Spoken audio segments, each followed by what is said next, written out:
Hi, everyone. Welcome. Welcome, Brad. We are very happy Hello. to have with you, with us. It's great to be here. Yeah. So, well, Brad, I have been tuning into the information that you have been sharing, and it's very exciting, to know how many things you have done, where you have been at, and the way that you put together all the information. So um, I just want to, for the ones that don't know you yet, it will be lovely if you share with us a little bit about yourself. Yeah, thanks for coming on again, the show. Yes. Hey, yeah. Nice to see you guys, YssaH and Sean. A little bit about myself. Well, a publisher of books for 30 years, including 10 of my own at cccpublishing.com. I have a 3-book series called the Esoteric Book Series, as well as Sacred Places Around the World, North America, and Europe. And in the North America book, a lot of information coming out about ancient cultures. And in the modern esoteric book, those incredible artifacts that have been coming out of Mexico. And I know we're going to talk about that and some of Sean's findings, which are just absolutely incredible. It just floored me when I saw that. And they're still coming out in a big way. Here's another one. Boy, they never cease to amaze me how diverse of a collection it is. I've seen them as small as a little tablespoon to as big as giant plaques. So I mean, it really runs the gamut in size, shape, but the theme is always extraterrestrial and UFOs and elongated skulls. So I've been very interested in everything paranormal, esoteric, extraterrestrial for a very long time. And you'll see that running through the theme in my books, as well as some of the authors I publish at CCC Publishing. Because to me, this is what's really important. This is the information that people are interested in, want to read about, and are willing to buy a book on the subject. Because it's oftentimes you can't find this kind of information on the internet. Same with these interviews and the artifacts that Sean has been finding. So I can't wait to hear about how you came up with those, Sean, and some of the digs you've been doing. That sounds fascinating. And I can attest for Brad Olsen's work. Love the books. Got 3 of them myself. Esoteric, and Beyond Esoteric, the Future Esoteric, and some of the like North American stuff. Maybe I have 4 books. And yeah, it's beautiful collection of work. It brings tears to my eyes, and like it reminds me of my rabbit hole days of going down the rabbit hole on the internet and finding out the truth of everything. And like for anyone resonating out there, you feel you're like the black sheep of the family. You question things, they don't. They're in the matrix, you're not. You're breaking out, you're challenging things, you're understanding why you're here, questioning all that. And it's a great book to give to people that are starting their journey on waking up, or are open to it but haven't like had the pulls or the things coming in the reality because of all the gatekeepers. So I've given it to a few people as gifts. I recommend getting Beyond Esoteric for people in gifts. There's also one that might be there's ones that go into the more of the black pills, and ones go to the white pills for those that like black pills as in like it's uncomfortable truth and can kind of, it's for the really brave people, and the white ones that it feels really nice and it's a good opening spirituality, and it's for the people that are more like cautious. So it's great stuff he's got going out there. Also met him at Galactic Informers. Super nice guy. Oh my God. He like stuck around and talked to everyone. It was beautiful. While other people were just rushing away to their hotel room. He's an amazing guy. He's a giant. in like his mind and his spirit and body. Very tall. So, but like kind, gentle giant. So, if you ever get a chance to meet him, go up to him. He's a really nice guy. Better character than most people I've met, and so many expansive avenues he's explored. He's fearless and brave. So thank you, Brad, very much for coming on. Oh, well, what a kind thing to say, Sean. And you've come a long way too. And now you're speaking at conferences, and we're going to be speaking together at a couple coming up here. So we'll get to do that hang time again. Looking forward to it. Yes. Same. Yes. Thank you. Thank you for sharing that about you, Brad. And I hadn't had the pleasure to meet you until now. So I know that we will be hanging out together as well. And Sean has spoken beautiful things about you. I had the opportunity to listen to a couple of your videos that are online, and I definitely resonated with, as I said in the beginning, with what you share. I wanted you to introduce yourself because I really want to know more about yourself, about you. And that what you were saying about the ancient sites and ancient civilizations that you have been researching about, I have a lot of resonance with that. I myself I was living in Egypt for 4 years, and now I have always the let's say the scenarios to tune into or to find these very special things that are like ancient artifacts, whether if it's here in Mexico or in Egypt as well. All of a sudden find myself into this quite remote places where I go, like in Mexico and in Egypt as well, places that are barely known. And that took me to, that really connected me with your stories, for instance, of Antarctica, you know, that passionate spirit of just going forward and finding the answers wherever they are at, you know. So that's very remarkable and honorable, you know. So yeah, you were saying about the pieces and the art, well, the artifacts that we have found in Mexico.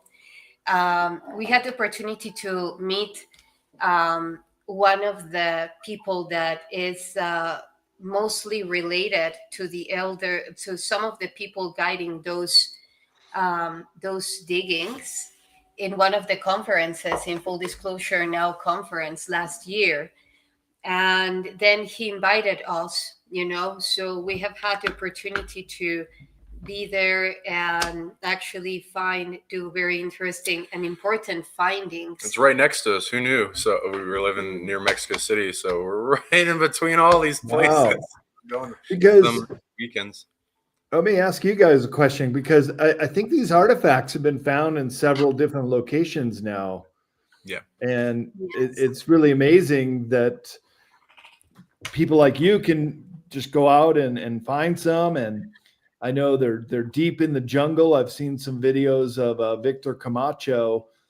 He was speaking at a conference and he had about 50 of these artifacts to show people.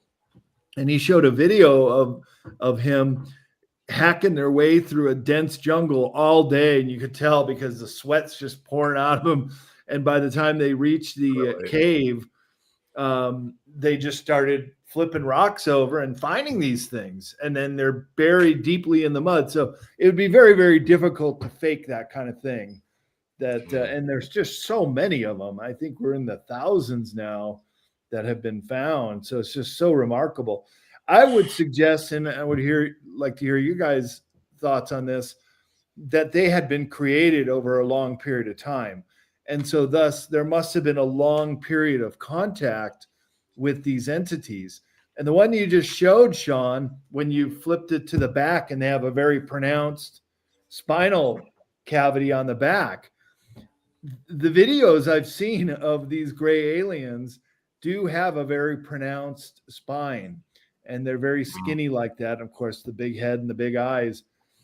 So they're just depicting in art with what they see, including the dish-shaped craft and beaming down and interacting with humans. And showing them skills. I mean, they say that the Mayans were even practicing using these incision tools for brain surgery. I mean, very, very complicated medical techniques that primitive people wouldn't have any knowledge or ability to do. So these artifacts, I think, they are among the best find of the 21st century. But I think don't they go back to about Y2K when they first started finding these about 25 years ago? Yeah. You know, what you were talking about, that kind of brain surgeries, the trepanation. I was talking actually last week with Brian Forster about this. I had a show with him, and he thinks I'm sorry. He believes. Thank you. I'm okay, thank you. I have my tea here. He actually proposes that those trepanations were a result of the community having, like, you have the Paracas and you have all these ancient civilizations with elongated skulls that are not cause of a deformation, like using table boards. And then, yeah. Yeah, we found a few crystal skulls, but they got like long skulls, just as you said. Wow. There's a bunch of long skulled ones. Yeah, so that after having perhaps some like mixing of genetics, Right. their genetics as an ET race started to fade out, because actually some of the skulls, just two of them have been found, and this was a research actually of my friend Nassim, that only two of them were actually proven that have no human DNA at all, or even of any other race here in Earth. The other ones are coming from, and this is Brian's research, the other ones have proven to have mitochondrial DNA from the Black Sea. But the trepanation process being that with the purpose of actually restoring or reactivating very specific parts of the brain that perhaps at some moment, due to the crossing of genetics, were lost. And now through the interbreeding, so now that was a process trying to activate through those surgeries, the very specific parts of the lobes. Because I think the Incan were also doing very intricate surgeries using these instruments and tools that they found throughout the Incan world. So that's really fascinating. And yeah, the mitochondrial DNA. So Earth mother, but unknown father in the DNA record for these elongated skulls.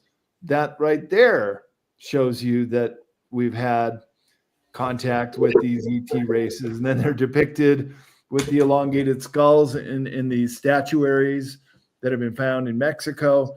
It's just painting a very big picture of humans interacting with extraterrestrials, even bearing their offspring. And I think that should really tell people a lot, that it was in the Bible that these giants of old, they mated with earth women, they had offspring that are the Nephilim, and had you. or by many other names, and historical characters in ancient history depicted in many different ways in many different places around the world.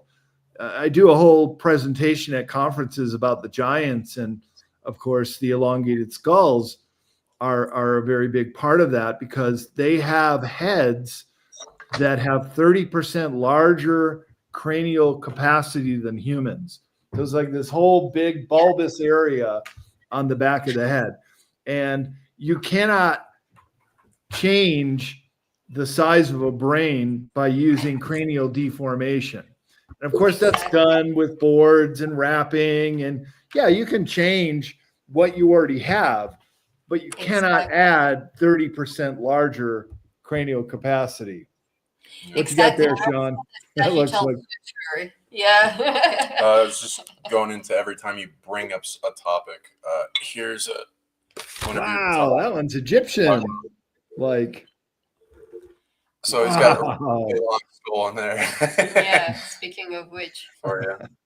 Yeah. You can't Unbelievable. see through that guy. But Yeah. yeah, just like there's we're finding the ones dug up in Mexico actually have some Egyptian hieroglyphs on them, and also Sumerian stuff. So and then Wow. UFOs at the top. These guys have abilities, so it looks like some are like interacting with plasma, and these devices are like triangles and a staff. Yeah, it takes me to, I don't know if you knew about a guy who did very interesting findings in the Red Canyon, that were all these caves with Sumerian and Egyptian artifacts, and then also in Los Tachos in South America, another cave that they say that they connect all the way, going under Right. the Hundreds of whole. miles. Yeah. And then when we found this in Mexico, in the beginning you say like, okay, so all the Egyptian and Sumerian influence was here pre-cataclysmic, but then again you would say, okay, so how would those artifacts would be found at such a non-deep level of the ground, and then there are many ways that you can say that even the pre-Hispanic cultures could have been interacting with these pieces, like they found them, or some of them were created even by them, because you can even see by the material with which they are made of if they are more ancient, without even tests, like you can get you can get an idea of that. For instance, we have some of them glow in the dark. Some of the artifacts glow in the dark. They are made of calcite, fluorescent calcite, and but it will slow the computer. We'll bring up the video. It's on my Facebook. Keep talking. Do you mind if I get the onk, by the way? Oh, no, sure. I'll go and get it. Well, I would just say that when I was researching them for my book, Modern Esoteric, which the first edition came out 12 years ago, there was already a huge cache of these artifacts. And like I said, some of them will even light up with black light. So again, try faking that. Why do you have to put all these little details in there and have them in all these different locations? Look at that. It's like an Egyptian ankh. Exactly. We'll bring it up on screen. And that's what's also so fascinating, you guys, is that it shows that there is an interconnection of cultures. How would the Egyptian ankh and a mummy and all these things that are being represented in these artifacts also show up halfway around the world in Egypt? So yes. I think it shows that there was an interaction with these high cultures many hundreds of years ago. For instance, when you listen to the Mayan talk about the founders or the elders, they talk about the 7 water sages, which lead us to the 7 wise men of Enki, the Apkallu. Yeah. So there is definitely a way that in which stories are encrypted that lead us to a communion in between all of these stories. They were all connected. So so it's got DNA, and that like kind of goes in the face of that guy that said he discovered DNA after like an LSD trip. Yeah. And like ET holding it, manipulating it, and going through it, like there. Wow, that is so cool. This guy glows too. It's got UFOs. It's got a bunch of planets on it. Unbelievable. Around, if you wanted to, and even on the side, it's like they couldn't leave any space uncarved and unused. And you can definitely see that the aging of this one, and that even it perhaps was damaged by the exposure of the Mm. weather due to the color of the material, you know. This Yep. we don't know what it is because this is not limestone. Normally the other ones that Sean has shown, that it's like these ones, this is a this is limestone compressed with crystals. You know, this one also is glowing in the dark, therefore Yeah, it we'll show you a has video of it. particles of fluorescent calcite. You know, so the technology with which it was done, and mostly to know that the calcite is fluorescent, you know, Mm-hmm. where to find it, because it's very difficult to find. So all of Yeah. these things, of course, there was a connection with the galactic community. You know, there Mm-hmm. was this inheritance of all this knowledge, as even the findings, as you might, as I'm sure you know, Light. in Mexico, of the use of the cinnabar, which is the red powdered mercury, in very Mm-hmm. specific tombs, you know, like Pacal. It was covered in this red powder, which is mercury, and also the pyramids were covered in that red mercury, along with mica and other kind of materials to generate very specific of electric current, you Mm-hmm. know, and the energy zero, the 0 point energy, of course. So, Brad, what is the most impressive thing that you have found so far? Let's say, of course, it's a tough question because there is so many things that you have discovered. Yet one that has made different your life, that has transformed your life Mm. vastly. Well, certainly going to these ancient sites, but I think the locations that have megaliths, the giant stones that are so expertly fitted, those are really the ones that continue to really truly amaze me, because they're talking, if you when you look at them, you see the size and scale and how well they're engineered and fitted together. We're talking about a kind of technology that we don't even have today to make the kind of giant megalithic structures that we see in ancient history, from Baalbek to the Great Pyramids to Sacsayhuaman and all the other megalithic sites in Peru, which is the highest concentration of megalithic buildings in the world. It's just one after the other. There's just so many of them. And so you have to think, if this is just what survived, can you imagine how many more there were? Because so many of these sites have been deconstructed or used as ready-made stones for quarries. Many have been lost, including right here in North America. One of my favorite locations here, of course, I write about it in my book, Sacred Places in North America, is called America's Stonehenge. And indeed, it is a giant calendar that you can tell the seasons, and it has archaeoastronomy where the light from the solstices and the equinox sunrise will shine right into some of these chambers. And they can't be a coincidence that these very important dates, when the sun rises over the hill and comes right into the chamber at Upton Stone Chamber, for example, in Massachusetts, there are all these beehive stone chambers throughout New England, and America's Stonehenge being the best and most famous, and it's actually open for visitation. You can go there. It's just over the border in New Hampshire from Are you talking about Gunjiwamp or whatever? and Gunjiwamp's in Connecticut. I've been to Yeah. that one. Yep, and up in Vermont. But the point is, with America's Stonehenge, it's just a shell of its former glory, and for many decades it was just used as a quarry for stone. So many of these incredibly important ancient sites have been desecrated and destroyed or moved around. You know, they had to set up Stonehenge the way they thought it had been.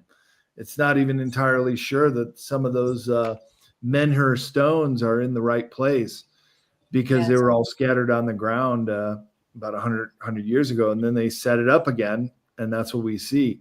But for you guys to go in and find these artifacts, I know that when they did the first dump of artifacts that came from the Mexican government, and they didn't even release a press release. They just put them out to the world and said, we're just showing you what we got as is. You can make your own decision. And so it's kind of strange that the governments of the world are not treating these artifacts as museum pieces. They're just kind of like, well, we don't know what they are. Come and grab them if you want. And you guys have been collecting them, and it's just fascinating that you've got your own collection going now too. And I know several other researchers in the conspiracy speaking world that are doing the same. Victor Camacho has a credible collection, and I know other people. Yeah, Brian Forster's he's been checking them out, and before then you had Lloyd Pye, who had the Star Child skull that he got out of a cave in Mexico as well, which is clearly not a human skull. But when they did the DNA, once again, mitochondrial DNA on the mother's side, human mother, unknown, presumably extraterrestrial DNA on the father's side. Yes. Also another thing to know, like the difference in the skull is the sagittal suture. You know, these skulls, they don't have it. That's also another thing that you cannot change. And about the stone circles, that you have been mentioning all over the world.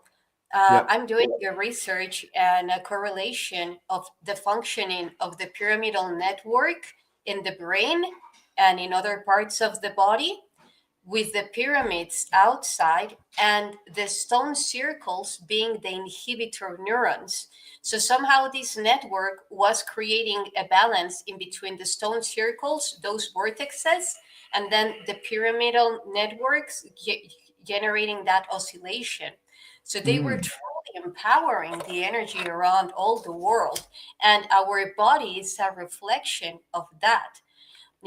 So it is very, very, very interesting, everything that is coming forward now. Here in Mexico, you were also mentioning about a lot of people excavating and digging. And I do believe that Mexico is playing a fundamental role in all this information coming out, because you have it in Egypt, you have it everywhere. But for instance, in Egypt, they have found so many things, but they don't allow people take it.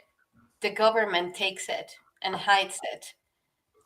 And so as in many other countries. Yes. So people are going to have to make their own museums. That's the solution. We're making our own museum. We have a bunch of friends that are doing the same. When the shaman elders we work with that are in the areas for these places, they said they tried turning some of them into the museum, and they said they would not show them. They just put them in their basement. So there's like a little war on disclosure for it, depending on what officials you talk to. Some want it out, some don't. Some have their hands tied, then they go up to the least. But yeah, there are big discoveries. I would love to know, have you been to Mexico yet? Because if you're ever down, come on over, and we'll bring you to some bucket list things that you would not be able to do anywhere else, and you'll run into some artifacts. I might take you up on that, Sean. Don't count me out. Yeah, I have been to Mexico several times, mostly just the border communities, Tijuana, Matamoros, and then the Baja Peninsula. But what a fascinating country with so much history. And of course, not too far from Mexico City is the giant pyramid Teotihuacan. So you have massive pyramid, ancient cities like Monte Alban and Chichen Itza and the Mayan culture. You've got giant bones. And now you've got this cachet of artifacts. It's like, what don't you have in Mexico? You got basically the story of ancient humanity in many different forms. 10,000 plus pyramids. love to have you. So please, whenever you do, let us know. We'll treat you well, and you have the secret tours. Wow, I love it. For some of these artifacts, they're not just like random made of stone stuff. We've had 3 classifications. Though most often when we found we called type, there's like type 3 is made by humans venerating something they've seen, like you've said, some type of ET form or whatever. Right. That's then we have type 2, which is made by a hybrid of an ET that visited here, maybe mixed with humans, or made a genetically augmented version of their species to survive in a terrain, including we have like carvings of mer people that go under the water, and like ones of different types of species. So many that shoot from the same kind of genetic introducer. And then type 1, which are the rare ones we have actually made by ETs, which we've scanned into. And they're some of the more powerful ones, like these crystal skulls, which when we clear and purify and get to where they feel safe and into raising their own power, they will telepathically contact you with a big blast ahead. And very powerful as we have them near us while we sleep. I've been getting dreams of telekinesis, dreams of levitation, teleportation. So these guys have a lot. They are beautiful. They want to evolve humanity to type 5 civilization. So there are even artifacts that are like not super obvious technology, and then some real overpowered technology. Like I've seen this guy that found a sphere that came off of a UFO that he saw take off, and it's like metallic. And so there's all this technology to find, and I think it's everywhere, not just Mexico. But so some of these things are being found like 10 feet under the ground, so not many people are digging down that far. And the ones that do, government gets involved and then they cover it up. So I think wherever you are in the world, you have a chance to find these things and bring them out and bring a greater understanding of what history is. So like, I'd love your comments on that. Also, I'd love to hear what you think about portals, teleportation, and like spatial technology, because we got a few artifacts to that I want to show you. Great. We're going to play a video of the finding of the... Yeah, actually, it's a video of how it glows in the dark. Yeah, we've uploaded videos of the dig, so we'll show you those later. Okay, let me see. How do you share that? Yeah, here. We found some cubes. You know, when I was living in Egypt, I received that there would be appearing some artifacts that actually can be activated and open portals, and you can access to the fabric of space-time if you know how to activate them. And we have actually found some of them. So you see this video? I may have, but do you see it though? Is it playing? I see it. Yes. Yeah. Okay. All right. So. Oh wow! Look at that. That's this black light, right? Yeah. After it absorbs enough UV light, it glows like a lot. Wow. And what kind of stone is that? It's limestone with compressed with particles of calcite. Wow. And calcite. The calcite that lights up. Yeah. Our friend has a theory that these objects will glow in the presence of higher dimensional beings. So that could be possible as like a reference to those that make them, that these beings are returning or something. Though it does absorb UV light or the sunlight as well. But yeah. And how do you get off this? Yeah. And we'll show you more of the other stuff, but so have you come across any concepts of portals, stargates, teleportation, and spatial tech around the planet through your studies? Yeah, I'm glad you brought that up, Sean. Of course, images, testimony of people who have seen or knew of where these portals were located, mostly in the Near East, that is Mesopotamia and Egypt. I feature a photo of the finding of a Stargate in Egypt, and I just came across today that same Stargate was on the cover of the Egyptian Gazette in August 8th, 1928 was when it was found. So almost 100 years ago, they found this giant Stargate, presumably in one of the Egyptian temples. And on the cover of this newspaper out of Alexandria, Egypt, they're transporting it. They got it all tied up with rope and they're moving it around. So that's just additional confirmation that these are real, that they have been found. And Michael Jaco, who is an author at CCC Publishing, he was part of Gulf War #2. And remember when they went into Baghdad, the first thing the U.S. troops did was to capture the Baghdad Museum, the antiquities department. And people were saying, why would you do that? Why aren't you going after the military base or Saddam Hussein or the TV and radio towers?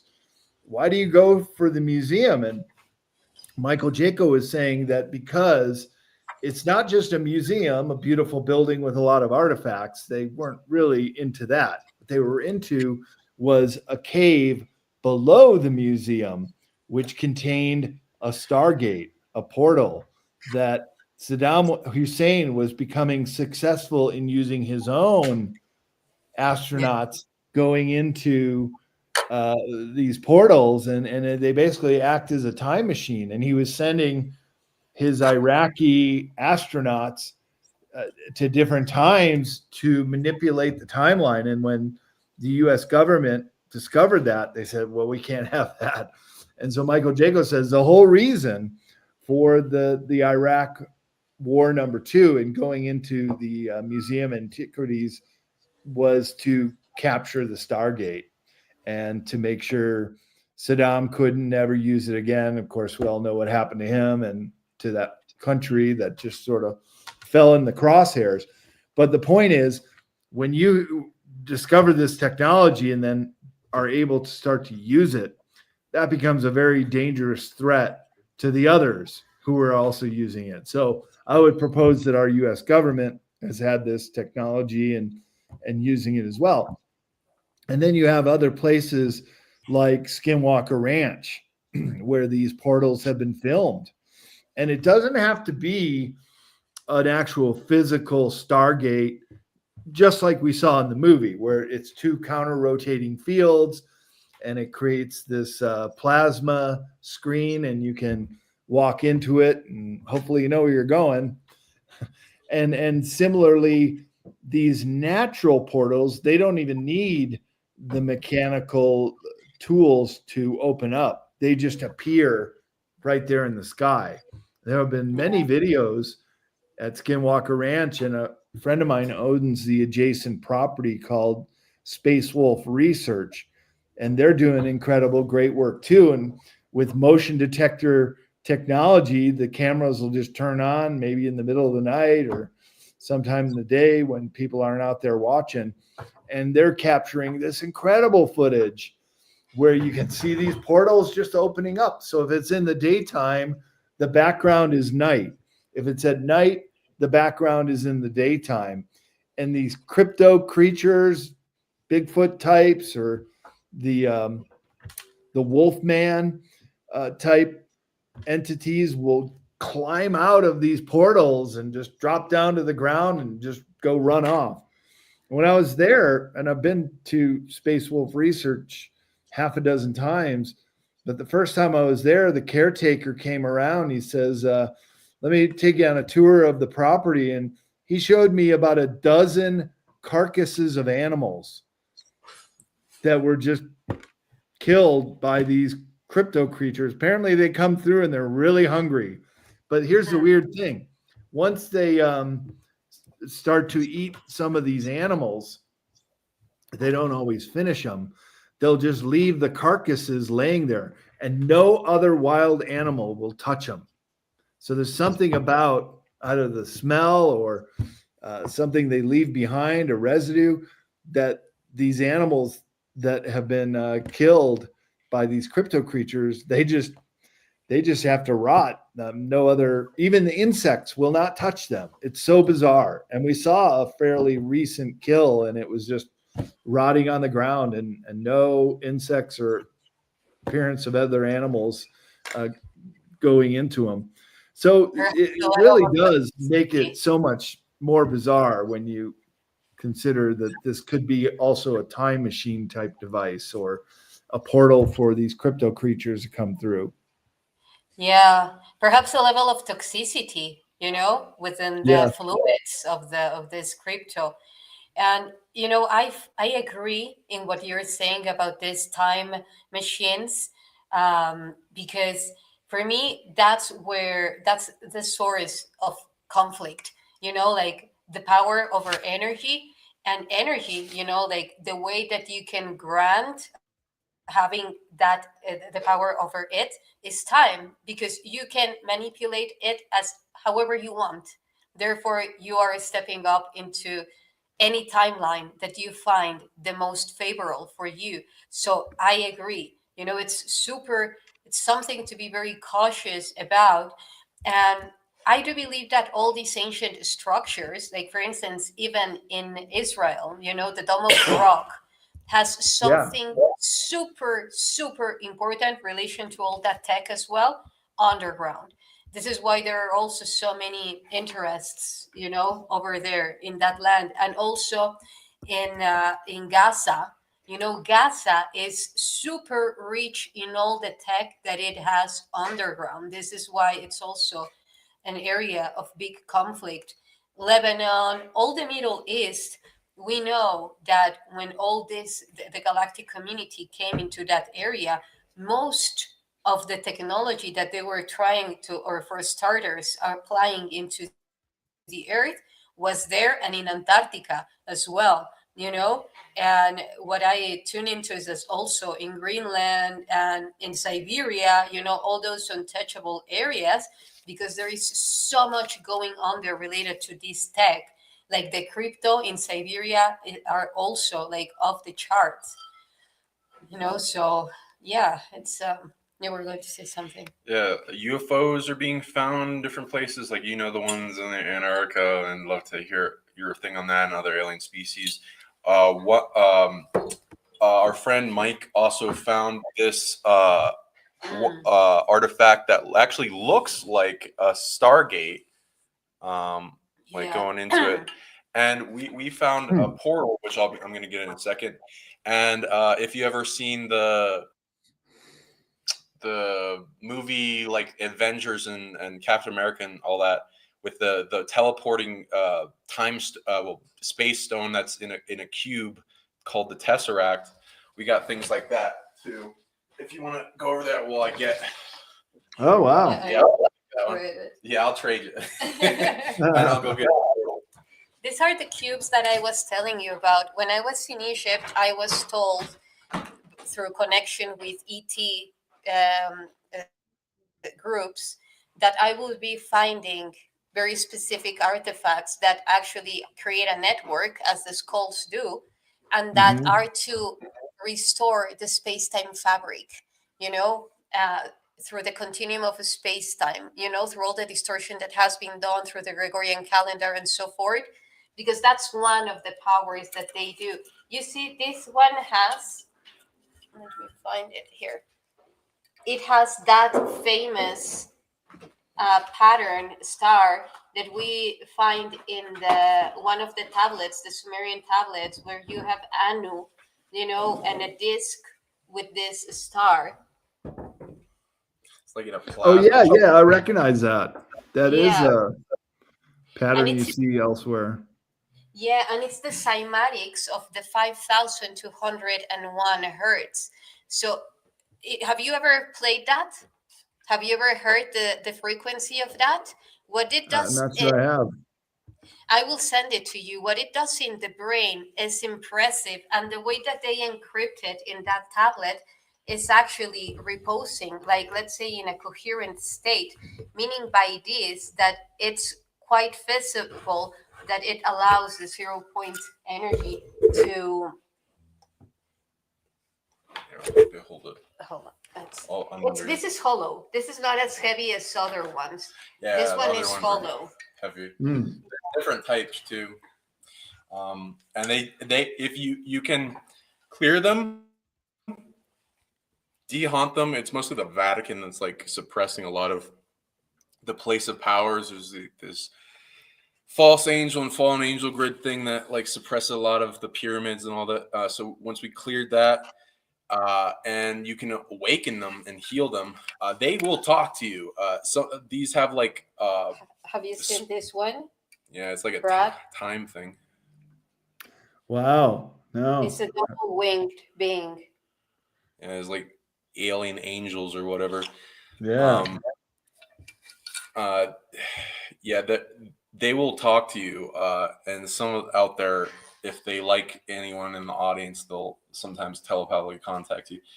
This one gives a lot of chromosome upgrades. There's even this concept I didn't know existed before I talked to this cube.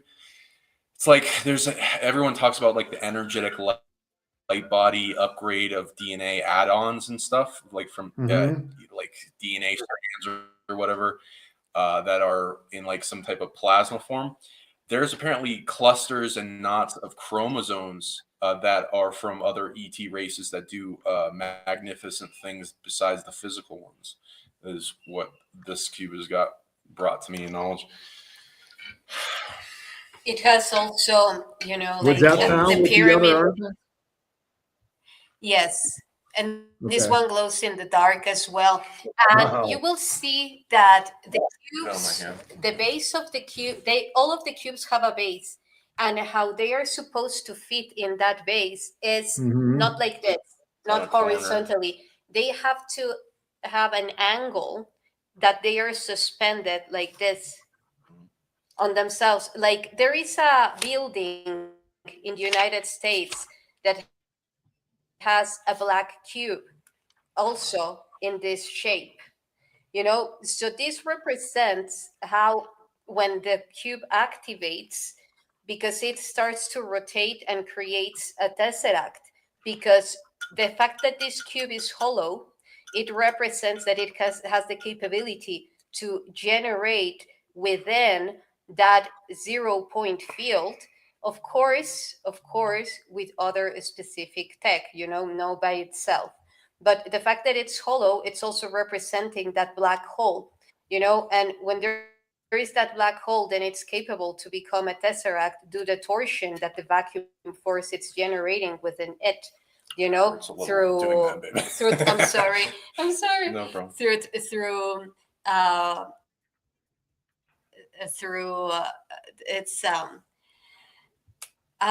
this technology. It's the one that actually they are accessing to right now in relation to the teleportation, retrocasual teleportation protocol, which is transversal wormholes, which is also a type of this engineering, reversal engineering, you know. So they are already tuning into that. Yeah. I'll send you. Wow. And you're not finding that there's anybody from the government saying, hey, this belongs to us, or we want to, if you find it, we get to keep it. So if you're hunting for sunken ships, the government will come after you if you find something, and they'll say, yeah, well, even if it's in international water. I just find it kind of amazing that they just don't care about this stuff. And it could be life-changing, history-changing for, like you guys say, when you sleep with them, you're feeling your dreams, and it can make different kind of enhancements on the body. I mean, this is this is just game-changing material, and it's amazing that the powers that be aren't taking a more vested interest. You know, recently there was a show on national TV where there was people talking precisely about all the artifacts that are being found here in Mexico, and even there is a very famous researcher, Jaime Maussan, that has been in the field tuning into all these artifacts and UFOs for years. Ever since I was a little girl, I remember about him. He was invited to the Congress and he presented two mummies that actually belong to a collectionist that has one of the biggest collections in Mexico. So he took those mummies and he presented, and they accepted that they are original. And those two mummies were like really small, really small, and of course, bigger skull, really big holes for the eyes, and yeah, like a small ET. And they did studies on them, and they accepted that they are original.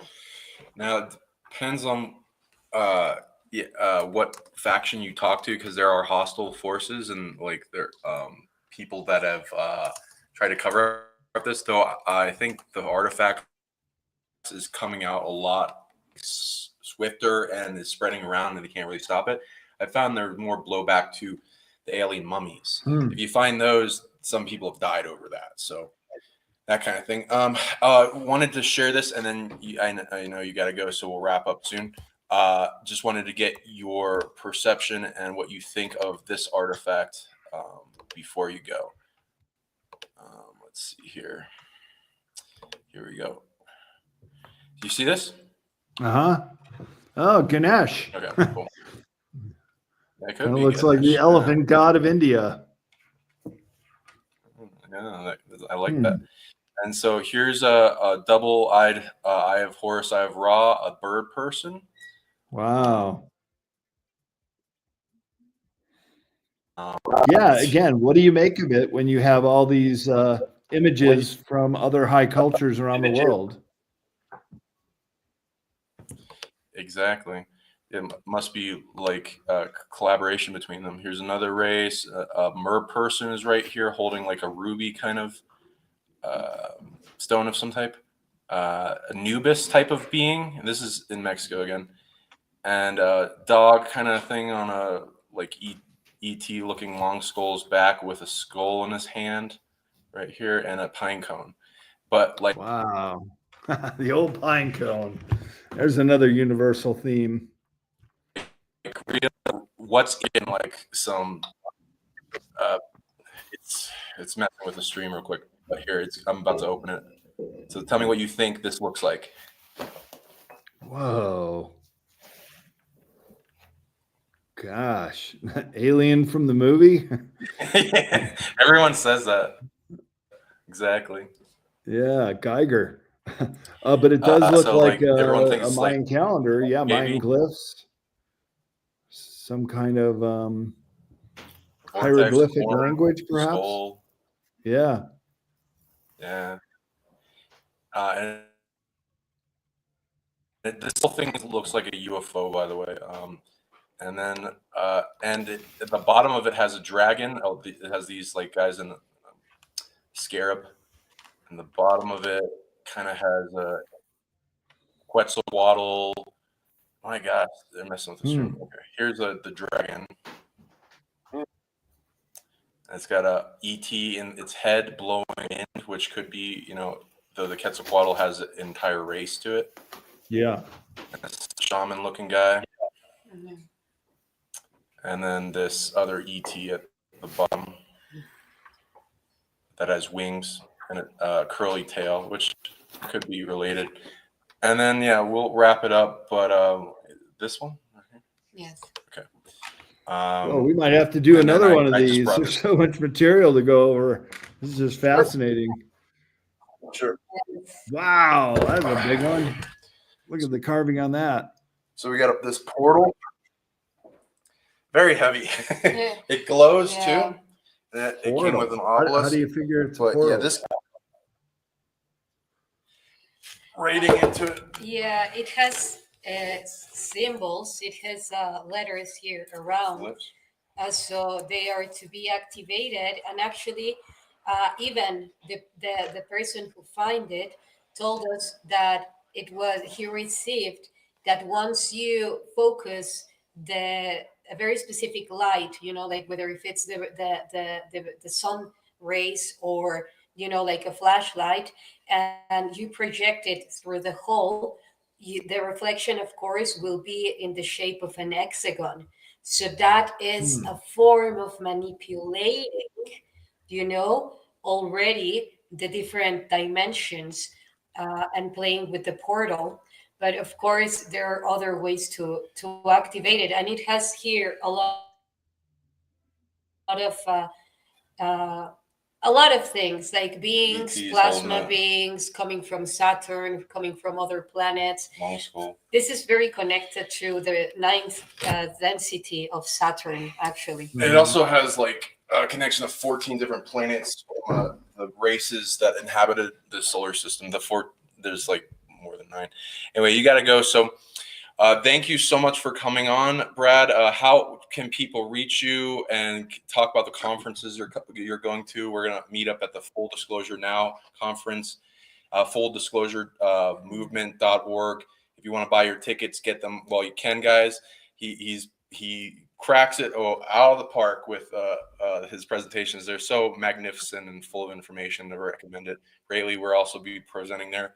Are you going to the Alien event conference? An alien too? event too. Yeah, I think I'll see you there as well. Yeah, bradolsen.com has all my conferences coming up, and I can't wait to see your guys' presentation too. That's going to be great. Go back out in the field and get a couple more artifacts, and we'll do this. We'll have this conversation again. It was really fascinating. Thanks for having me on. I was much more interested in hearing what you guys have to say than just telling my old stories over and over again. But hey, it's great. Oh, I love your stories. It's only old to you. No, barely anyone heard what you got. You got like tons of wisdom. So we're definitely want to have you on again. Yes. So your books, Beyond Esoteric, Esoteric Future. Can you name some of the others so people can look them up? Sure. Sacred Places Around the World, which has a lot of the sites in Mexico listed, 108 destinations. Sacred Places North America, Sacred Places Europe, with a whole lot of Neolithic and Stonehenge type sites throughout Europe. And then I did some other travel books, but those are all on cccpublishing.com. And my forthcoming book, which is on Amazon right now, but I don't put it on CCC Publishing till I have copies. It'll be out at the end of the year. It's called Secrets of Antarctica, The Untold History of the Ice Continent. So I'm working on that right now as we speak. It's almost done, and it's looking really good. So we didn't even get into Antarctica too much, but we'll have to bookmark that one for another time. Yeah. Yeah, we didn't even know it, and that's how we call the title of the show, shoot. Secrets of Antarctica. But yeah, definitely we had to talk more about that. Yep. Yes. Yeah, we'll have to bring you on for a longer period of time. The time that's you don't have to go. And what other events are you going to that people can look forward to finding you at? Yeah, I'm on my way to the New Living Expo in San Rafael, California this weekend. And I'll be at Cosmic Disclosure, another one in Sedona. Boy, I'm all over the place. I got about a dozen conferences coming up for the summer and the remainder of the year. So bradolsen.com has my conference schedule, and also a lot of other projects that I'm involved with and I'm working on. So you can find me there and get in touch with me there too if you want. Cool. And are there any other social medias that they can subscribe to you at? You're on Facebook. Do you have a YouTube, Brad Instagram? Olsen public figure page, or Twitter, CCC Publishing, Brad Olsen. Those are the two that I populate with some content, but yeah, not trying to get controlled by social media too much. It can suck you in, sometimes not let go. No. Can people donate to you? Can people donate to you? You can buy my books. That'd be the best way. You get something out of that. By the way, if you do get some of my books on cccpublishing.com, then you can get a signed copy that way too. Those come out of my office. Sweet. Okay. Thank you for everything that you're bringing out in information. My pleasure. And all the Thank passion you guys. that you transmit through that, in such a easy way to approach to you. So yes, it will be a pleasure to have you again. And yeah, so we'll let you go. We know that you have somewhere else to be at. Yeah. And looking forward to have you again. And thank you everyone for watching the show. People, buy his books, get him out to Mexico. Let's get it to where there's a whole new book he's gonna make from it. And then we'll continue all explore the world. Yes, by the way, when you come, we will bring you Indiana Jones style to places that barely no one knows about. Ooh. In the jungle. So, I love it. Yeah. Very enticing. I took him to one of those places. That's beautiful. Yeah. Be careful what you wish for. Yeah, go ahead and head out. I love traveling, so you might see me down there. We want that. Let's go. We're going to see each other at the conferences coming up, so we'll pick it up from there, you guys. Okay. We'll see you later. Thank you. All right, guys. Have a great weekend. Feel free to head out. See you. Okay. Bye. And ending on this note, go ahead and how do people reach you? Oh, well, www.HUNUH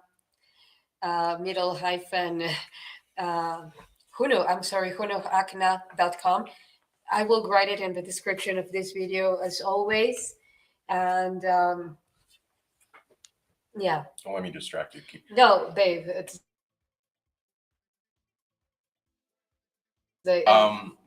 your Facebook, Instagram, can you people book? You already know. It's where to find me. Yeah, you know where to find me. YssaH Arts Live, and my YouTube channel as well.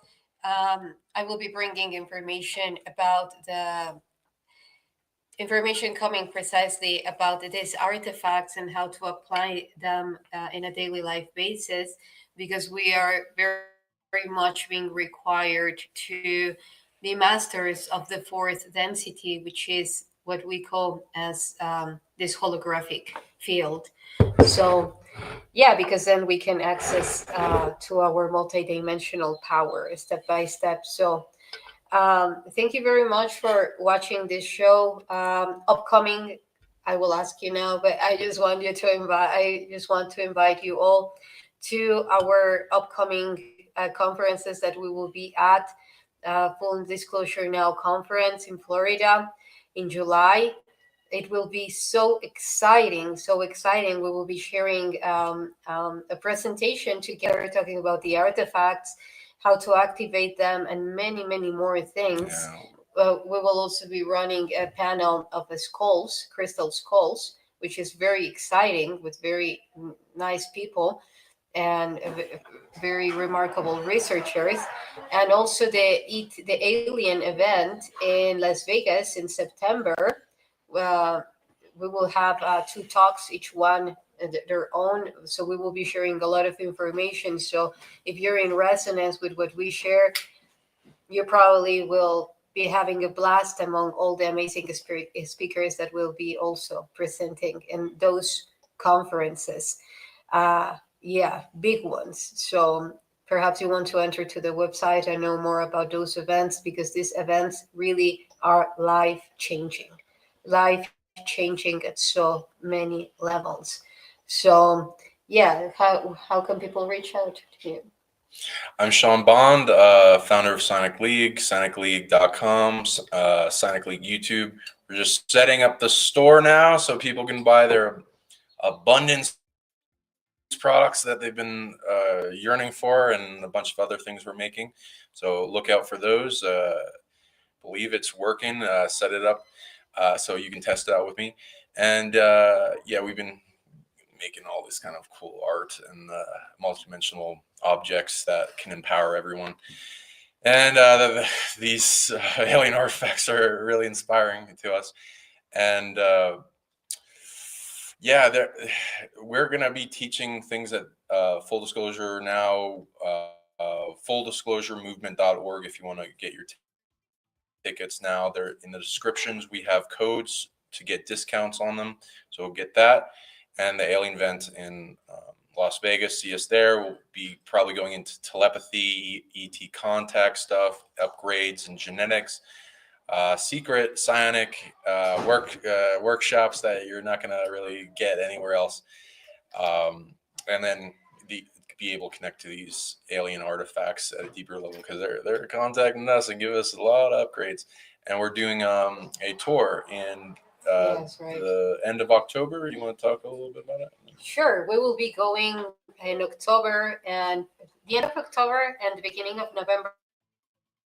We're going to be expanding some like a beautiful trip. We chose those dates because it's also the Day of the Dead here in Mexico, and it's a huge gateway to actually transform and alchemize the energy, and mostly because the high vibe and the spirit that is spread here is something unique. So that's part of it, of the dates, that we chose. And festivals, yeah, there are beautiful festivals that bring pre-Hispanic usages, costumes, and also current ones.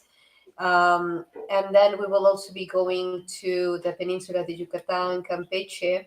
Hot Springs. We will be going to a unique lake, which is, well, actually even at some point branches into the sea, which is the red.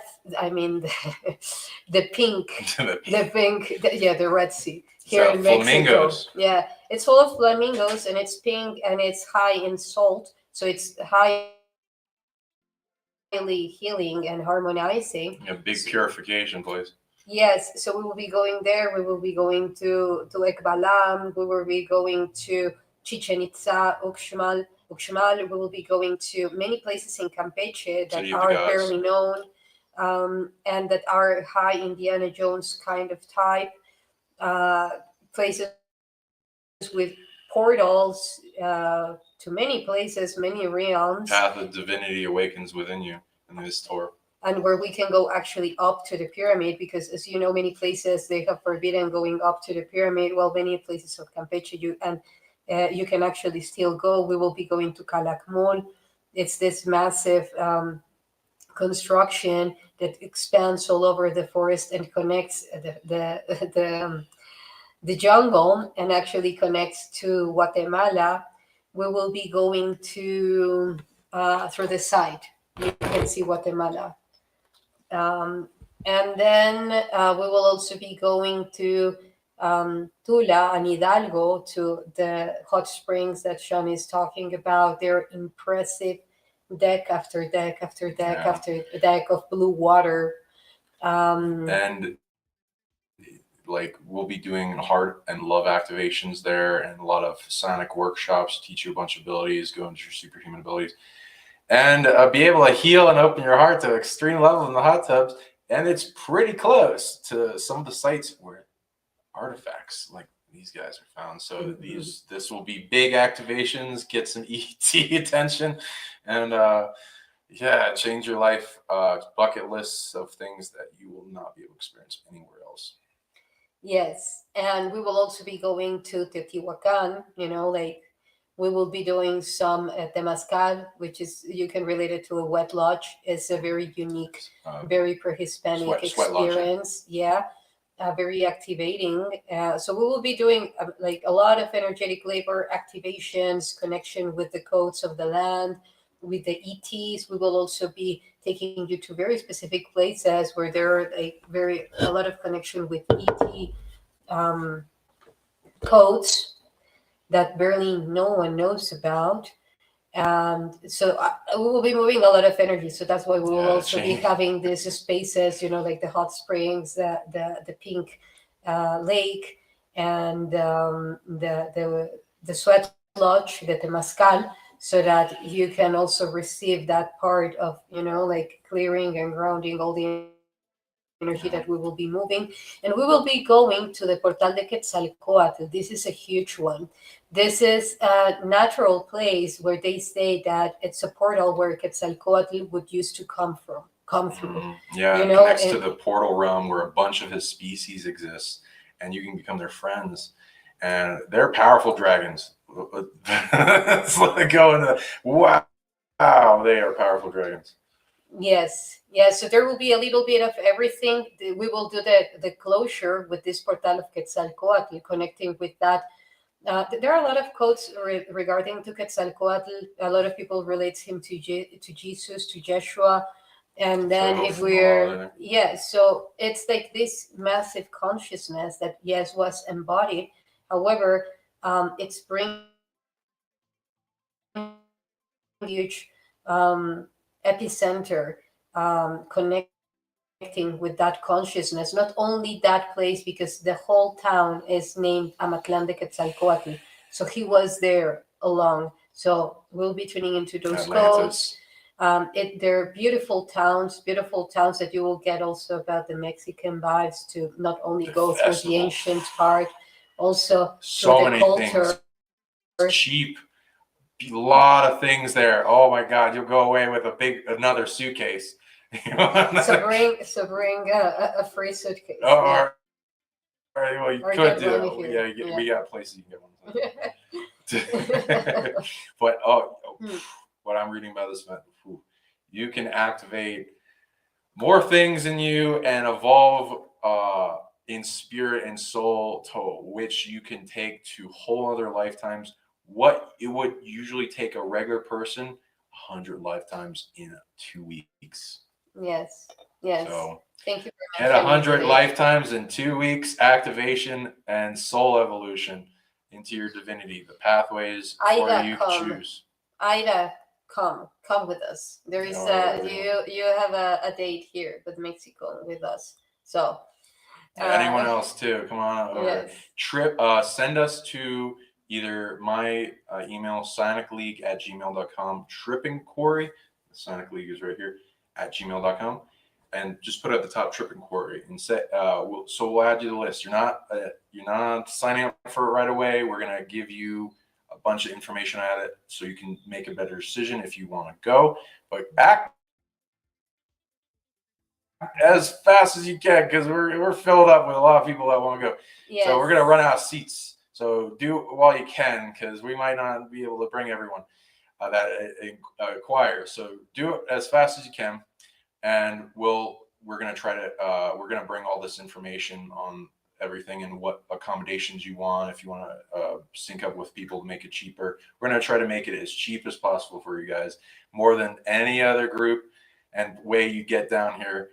It's such a lovely experience and vacation that will be mind-blowing, activating like crazy, and we're going to take care of you guys so well. And when you're being called to a place, things just align for you to be. You just, really need to tune into your mission of being here and everything that is calling you out from the codes that are here waiting for you in Mexico at many levels, to activate them within you. As a reflection of yourself. So it's going to be a super rich trip. And like speaking of high quality food, very nice, comfortable hotels, very nice, comfortable transportation. Like we are doing a lot of magic so that the most amount of people can be here, but also not overloading the group. So as Sean was saying, she's really good at it. Thank you. So as Sean was saying, like if you're interested, send your trip inquiry, because there is a lot of people already coming, so we won't open it into a very, very big group. But know that if you feel the calling, there are many, it's very likely that it's that everything is already being planned for you to have one of the biggest experiences of your life, because it's not only about the places, the locations, the accommodation, the transportation. It's also that we will be providing you the all the support that you require for you to embody that which you are being called to right here, Metamorphosis. right now. Yeah. The butterflies are also coming back to breed at that time, so big metamorphosis in your army of butterflies. Even if we're not, we could go there. We got a lot of choices for you to choose what to do at any moment. So because we want it comfortable for you guys, and sometimes people want rest days. But yeah, the butterfly energy army is coming in. So we're gonna bring you that butterfly magic, and the alien artifacts are calling you in an experience that you may never experience. They're so rare. Yeah, so thank you very much. If you want to contact me or contact through me, it's the same whether you contact Sean or me for the trip inquiry, omnivision.hunuh@outlook.com. And so see you all. Thank you for joining us in this transmission. Love you, and until next time. See you later, guys. See you there in Mexico for some of you. Destiny's calling.